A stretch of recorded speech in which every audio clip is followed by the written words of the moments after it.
¿Qué tal amigos? Mi nombre es Felipe Andrés y les voy a explicar códigos de línea y técnicas altibajos. Para entender los códigos de línea, primero debemos hablar de qué es la codificación de línea. Esta codificación se emplea para realizar una adecuación a la información digital que se va a transmitir, de modo que el canal de comunicación se encuentre activo la mayor parte del tiempo. Esta codificación se emplea conjuntamente con los códigos PCM, que representan la forma binaria de la información que se desea transmitir. En telecomunicaciones, los códigos de línea o modulación en banda base es un código en un sistema de comunicación para propósitos de transmisión. Los códigos de línea son usados frecuentemente para el transporte digital de datos. Los códigos de línea están divididos en la siguiente categoría: no retorno a cero, retorno a cero, codificación en fase, técnicas de altibajo y multinivel. En este video hablaremos de los primeros cuatro. Para los no retorno a cero hay una subcategoría que son no retorno a cero L, no retorno a cero M y no retorno a cero S.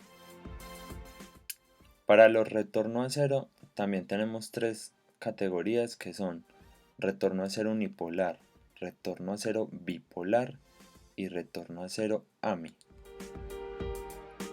Para la codificación de fase tenemos bifásico de nivel, bifásico de marca y bifásico de espacio. En esta diapositiva podemos ver un ejemplo claro de la codificación de línea.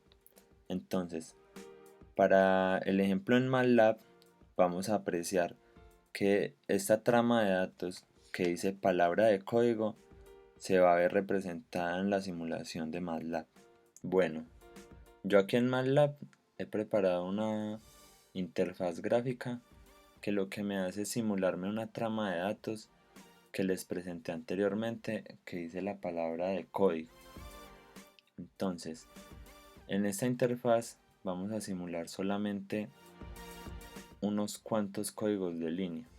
Entonces, si yo comparo lo que debe hacer el no retorno a 0L con esta trama que hay acá, podemos ver que él alterna su polaridad desde un voltaje positivo a uno negativo y así sucesivamente, teniendo en cuenta que un 1 es un voltaje positivo y un 0 es un voltaje negativo, y así lo hace a través de los bits que tengo aquí representados.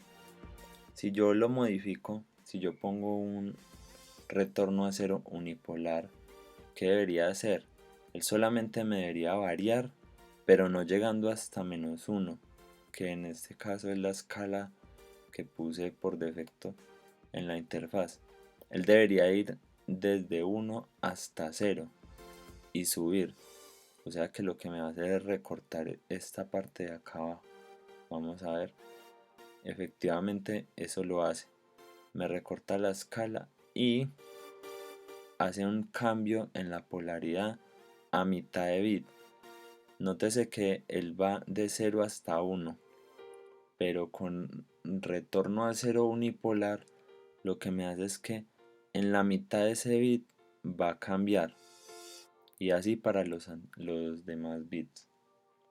Si yo le aplico un retorno a 0 bipolar, ya lo que me hace es que me alterna la polaridad de más a menos, pero hace un cruce por 0. Si yo le aplico un retorno a 0 AMI, lo que me hace es que me lo va a alternar, pero él no va a tener en cuenta el 0. ¿Qué quiere decir? Él solamente va a alternar entre unos, y el 0 me lo va a dejar como una ausencia de la variación del pulso. Para el Manchester podemos ver que sí alterna entre unos y ceros, pero con lo mismo, pasa solamente por la mitad del bit y se mantiene hasta encontrar una variación. Para el la técnica de altibajo B8ZS, él lo que va a hacer es que va a buscar una secuencia de ceros seguidas, en este caso de 8 ceros seguidos. Como en este ejemplo no se ve, entonces él no va a encontrar una violación en el código, por lo tanto se va a hacer una alternación común y corriente. Para el HDBD3, él igualmente busca una violación en el código, busca 4 ceros seguidos. Como no los encuentra, entonces no hay una violación en el código. En esta interfaz yo coloqué un botón random que lo que me hace es alternar estos valores aleatoriamente. Pero también tiene la posibilidad de uno modificarlo manualmente.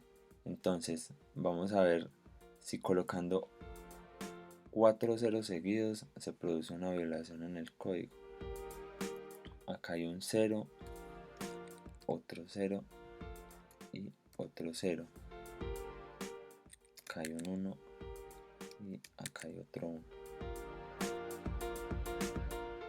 Efectivamente, él viene con un 1 al inicio.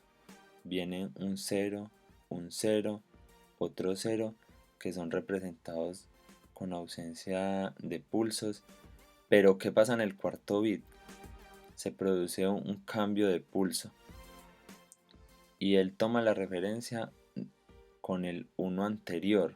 El 1 anterior iba con una polaridad positiva. Entonces él coloca esa polaridad y ya después sigue un 1, lo cual efectúa un 1 hacia abajo. Aquí ya hubo una violación en el código.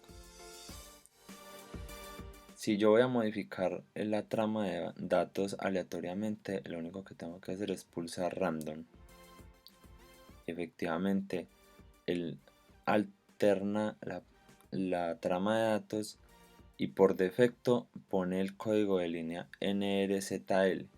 Lo único que hay que hacer es venirnos aquí y modificar para ver cómo le aplica la codificación de línea. De todas maneras, este botón de ayuda lo que muestra es un pequeño tutorial de cómo usar la interfaz. La interfaz y los archivos de las funciones van a quedar en la descripción del video para quienes los quieran descargar, modificar y los necesiten. Bueno, resulta que el reto que se nos planteó era tomar la cédula y el nombre de nosotros y hacerle códigos de línea. Entonces, yo me ayudé de una herramienta en MATLAB que es una función double. Esta función lo que hace es que toma una cadena de caracteres y le saca su equivalente en código ASCII.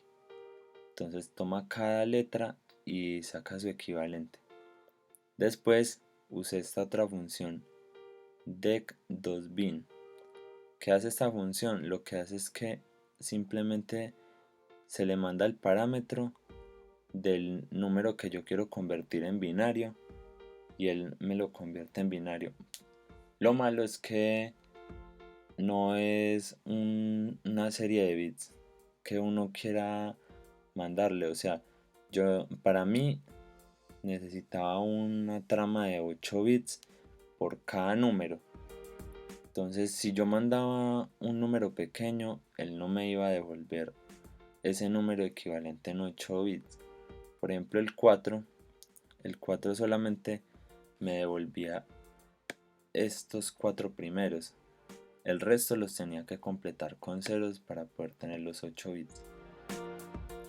Una vez obtenido la conversión de mi nombre y del número de mi cédula, ¿qué hacía? Lo que hacía era simplemente crear una variable que me concatenara todo este vector en uno solo. O sea que estos 10 vectores me van a formar un solo vector de 80 números y esta otra me iba a convertir en un solo vector. Bueno, entonces para ver que las funciones hacen su trabajo, lo que voy a hacer es aplicarle a cada una de las funciones el parámetro cédula y el parámetro nombre. Entonces vamos a ver si efectivamente hacen su trabajo. Como habíamos hablado anteriormente, el no retorno a 0L lo que hace es variarme entre un voltaje positivo y un voltaje negativo cada vez que haya un 1. Este vector, por tener 80 bits, se convierte en algo demasiado largo. Entonces casi no se puede apreciar una variación porque la mayoría del vector contiene ceros. Entonces es muy poco lo que varía.